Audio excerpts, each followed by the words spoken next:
San Diego Mayor Kevin Faulconer may be gearing up to make a run for California governor. The website Politico is reporting that in a visit to former Republican Los Angeles Mayor Richard Riordan last month, Faulconer said that he plans to run for governor. Riordan confirmed the conversation with KUSI. We also contacted the mayor's office, Mayor Faulconer, and it issued a statement saying, quote, "Many people are encouraging Mayor Faulconer to run, which he sees as a testament to the progress our city is making. Mayor Faulconer looks forward to continuing to serve as mayor," end quote. Well, here to talk more about the mayor's potential run for governor and all of the other potential candidates is KUSI contributor and 1170 AM radio host, Mark Larson. What do you make of that? I make that it's an interesting state in which we live, where many people have already announced, and most of them are Democrats, and they're all raising money already. So that's a problem. And you have Villaraigosa, who used to be the mayor of L.A. You have Lieutenant Governor Gavin Newsom. People with higher name recognition. Delaney. Now, there's a lot of people out there. Ashley Swearingen, who had a little run for elective office, and she was in Fresno, I believe, says she's not running. So it's the season. I mean, we just get past one election, and it's time to start again revving up for 2018. So you don't take much.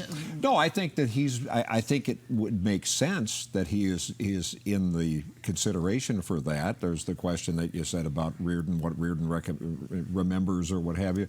Kevin Faulconer has been taking the right steps in the state of California as mayor that would play well in the governor's race by conventional wisdom standards, but we're not in a conventional time. Sure. The state is much different. You think back to, because a lot of the people who want him to run have been talking about this and kind of nudging and maybe nudged that Politico article, have been lovingly looking back toward the Pete Wilson years. Well, a lot has changed in the state since then. Yeah, that's the challenge. You know, and too, I read where Mayor Faulconer went to Silicon Valley to talk to some of the money people in Silicon Valley. But, I mean, you know, he's got an uphill battle, because not only do you have the big money donors who are Democratic in Silicon Valley, but you also have the state unions that he must confront. Yeah. And that in itself is an obstacle that is just almost impossible to overcome. And let's not forget that he made the promise 6 months or so ago, saying when he was running for mayor, I'm going to serve the whole term. The official statement said that he was going to do that.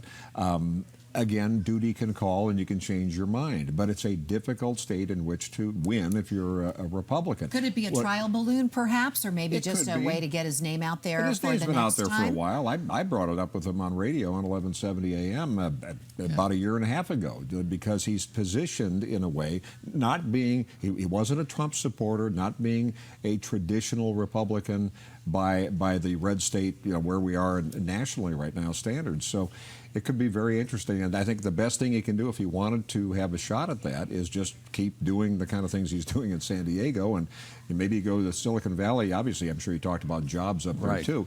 So if you can make San Diego continue to shine much better than some parts of the state, and have a story to tell here, and juggle the challenges with the unions, and be successful as a Republican mayor, again, not the most conservative, but a Republican in what is now a Democratic city council, Democrat city in terms of the way the vote was, even with the presidential.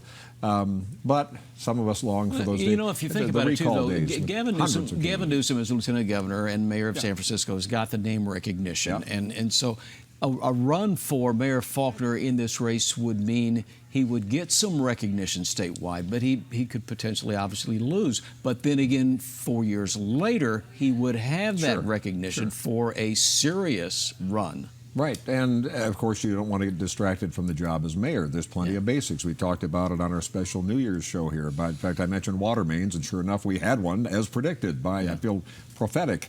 But you've got to keep the city running. You can't go off, as even Jerry Brown did in his early incarnation, run for president a couple of times. It gets distracting. What happens if we lose the Chargers? Would that impact his political future in terms of statewide? He's worked that on both sides. In a way, he didn't commit for some time, and then when he did, so he really can say, I tried everything, and that may actually work in more positive than we expect. Maybe you should start tweeting a little bit more. Yeah, there you go. The race got more crowded. Rosie Greer, who I didn't even know was still alive, God bless him, but you know, he's running. He's 84. Dick Riordan's 86. He's not running again. If they did say they had that meeting, Riordan and Faulconer, and no matter what, Kevin needs to remember that Riordan ran for governor and lost in 2002. So I'm not sure how deep any council might want to go. But he's a well-respected. Tweeting's not a bad idea, though. No, it may work. That's where we are now. Yeah. It's a whole new world. It certainly is. It works better for some than others, though. It just depends on how It's a great way to change the subject, though, isn't it?